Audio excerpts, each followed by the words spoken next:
MQM रहनुमा फारूक सत्तार ने बड़ा दावा कर दिया। कहा कि बिजली कीमतों में कमी का क्रेडिट उनकी जमात को जाता है। न्यूज़ कॉन्फ्रेंस में कहा कि MQM का शुरू से मौक़िफ़ रहा है कि हुकूमत बिजली पानी का मसला हल करे।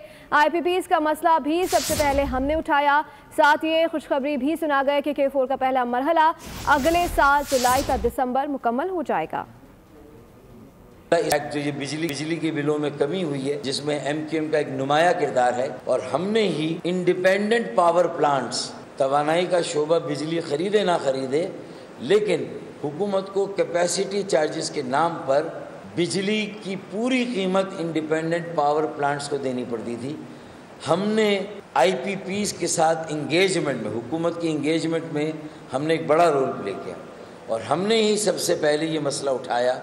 और मुझे खुशी है कि प्राइम मिनिस्टर साहब ने ईद के बाद इस बात पर हामी भरी है कि कराची में वो आएंगे और MQM पाकिस्तान के मुनक्कद करदा एक बड़े अवामी जलसे से खिताब करेंगे और वहाँ पर इस बात को मज़ीद मजबूत बनाएंगे कि अभी बिजली की कीमतों में मज़ीद 6 रुपए कमी की गुंजाइश है।